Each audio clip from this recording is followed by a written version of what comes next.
As you come up to 10, that is their God. That is 10. That is the hermaphrodite. But if you stop at 9 and you skip to 11, skipping God, then you are a Luciferian. Because 11 is the number of the magician. It's the one step above. Once you have accomplished the tree of life, you are now the magician. You are one above 10. But they're doing it by skipping God. That's the symbolism of 9/11.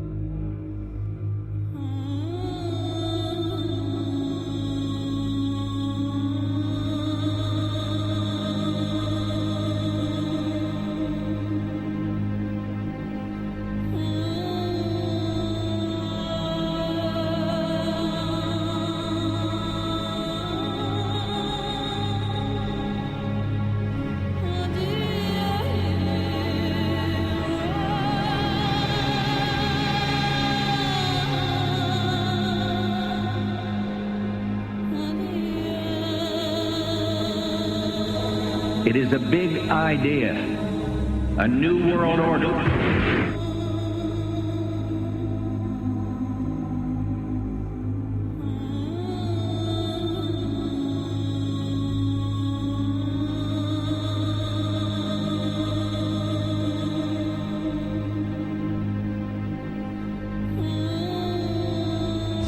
We were on assignment. We were supposed to kill two birds with one stone.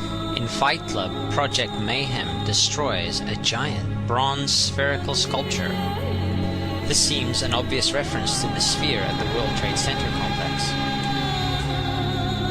Trust me, everything's gonna be fine. In a pivotal scene reminiscent of 9/11, we see the destruction of skyscrapers and the change of a skyline. Second anniversary of the 9/11 attack on the World Trade Center, George Bush asked for an $87 billion increase in military spending.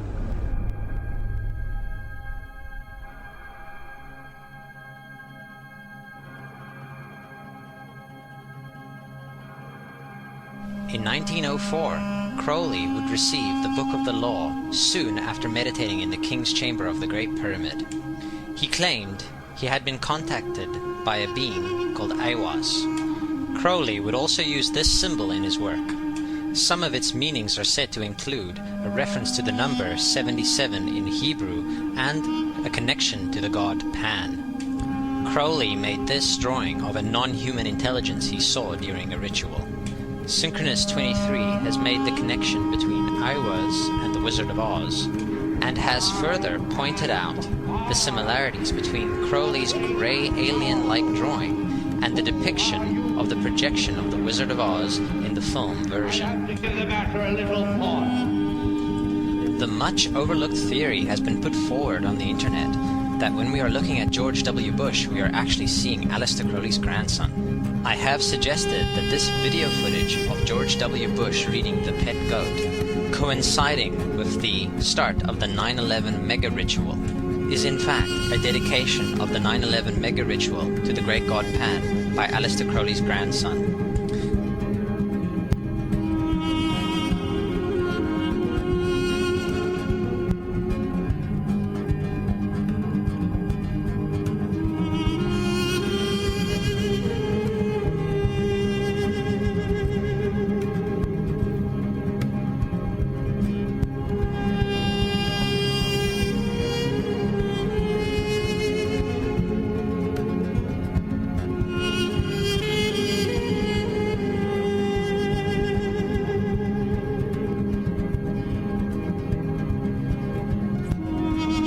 Things get a little weird. This is the 1978 version of The Wizard of Oz, The Wiz. Again, we see the Emerald City connected to New York. On arriving at the end of the Yellow Brick Road, Dorothy and her companions go through the circular portal. Through the door, we see 3 pyramids. Behind the pyramid shape, in between the pyramid pillars of the World Trade Center, we see the sphere, the representation of the Kaaba.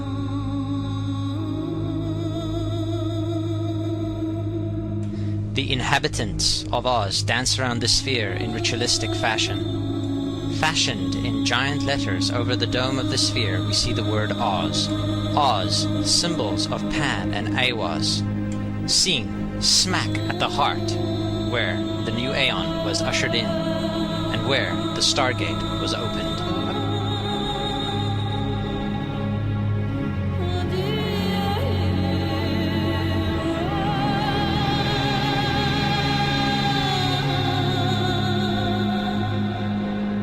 Between the Twin Towers is called the Spherical Caryatid. It was made by artist Fritz Koenig and was nicknamed the Sphere.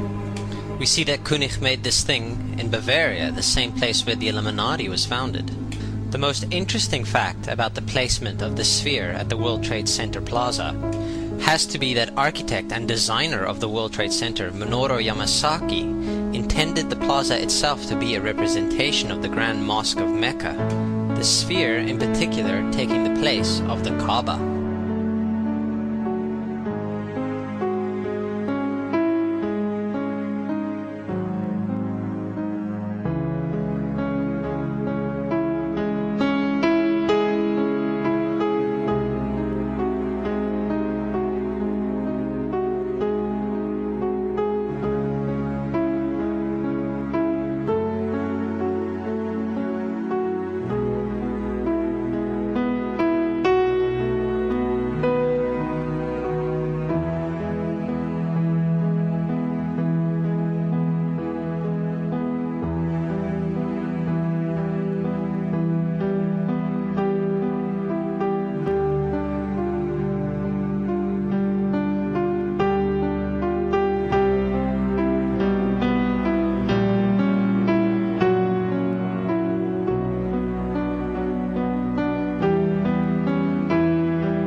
So, my friends, it's time you start placing your faith and your dedication to the one and only God, the everlasting creator of everything on earth and in the universe.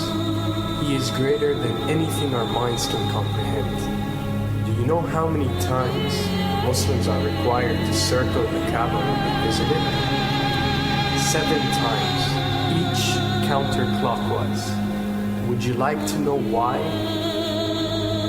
You see, what binds us as humans to this life and to this dimension and to this earth is the limits of time and space. We are bound to this dimension and this reality through time and space. Hence, if one wants to leave this dimension or leave this reality, he needs to break away from time and space. So when you visit the Kaaba and you rotate counterclockwise, what is this practice actually doing? It is literally helping you elevate your soul and elevating yourself to break away from time and space so you can touch something so unique and so beautiful and so powerful that it changes your life forever. And if you don't believe me, ask anyone who has visited the Kaaba how he or she felt or how their lives have changed ever since.